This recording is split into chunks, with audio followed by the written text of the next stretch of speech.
Palagi mo na lang dinidili yung gospel. Paano kung dumating si Jesus ngayon? Ano yung i-reason mo sa kanya? Maybe we don't think about it often. Pero darating talaga yung araw na tutunog ang trompeta. Jesus will come in glory, in power, in truth. Sa araw na yun, wala nang second chance. Wala nang next time. Wala nang bukas na lang ako mag-share. Ayon sa John 9:4, we must work the works of Him who sent me while it is day. The night is coming when no one can work. Habang may araw pa, habang may pagkakataon pa, habang may mga taong di pa nakakilala sa Kanya, we move, we speak, we go. Because what we don't do now, we can't do it in eternity. Hindi natin magagawa yung dapat nating gawin kapag nasa walang hanggan na tayo. Wala nang evangelism sa langit. Kasi lahat dun, saved na. The mission is now. Ngayon na to. Hindi para bukas. So kung minsan, tinatamad ka na, kung feeling mo wala nang nakikinig, alalahanin mo, si Jesus, hindi rin sumuko sa'yo. He waited, He pursued, He loved, until you said yes. Galing ni Lord, no? Hindi siya sumuko sa atin.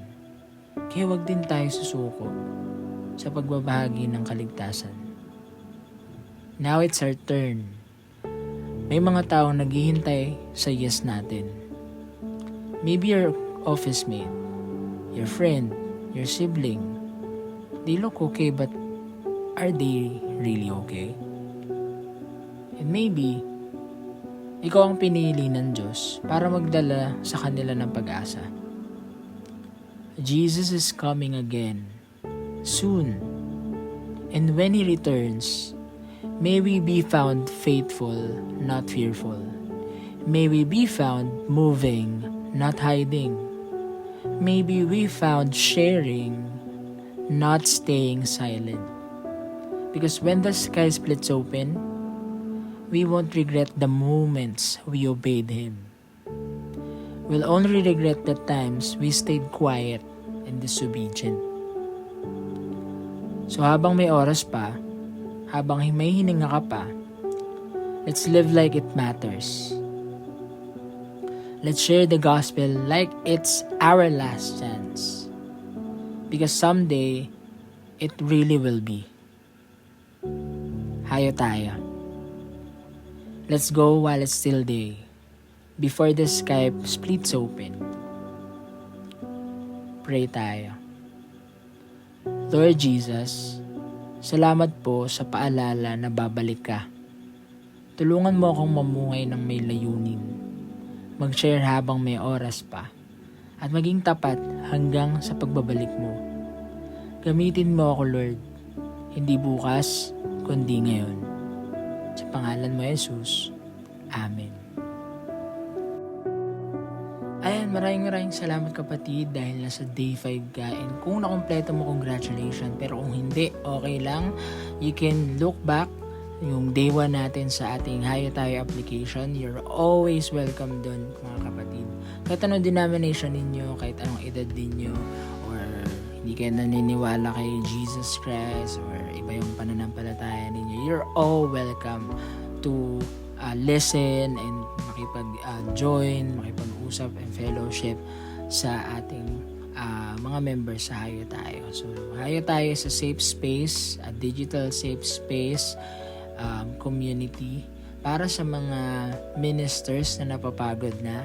Gusto namin ipaalala na hindi kayo nag-iisa. Para sa mga missionary na akala nila ay sila na lang nag-share ng gospel mag-isa. No, marami po tayo. And I hope that we can share strength and encouragement sa inyong lahat. Pinagpipray po namin kayo na lahat po sana ng mga lingkod ng Diyos ay magtagumpay sa kanilang mga misyon sa buhay. na ibinigay sa atin ng Panginoon. So maraming salamat po. And kita-kits tayo sa ating mga activities online. Hayo tayo sa TikTok, also sa YouTube and other platforms, Facebook. Yan, we're going to expand territory, diba? So I hope Jesus Christ will be shared everywhere, online man or offline. So kung kailangan mo ng kasama, nandito kami. At kung gusto mo mas makilala pa si Jesus, you are very much welcome na makasama dito sa Haya Tayo. So maraming salamat po kapatid. At yun lamang. This is Kuya Roger again. And goodbye. Sa susunod ulit. Bye-bye.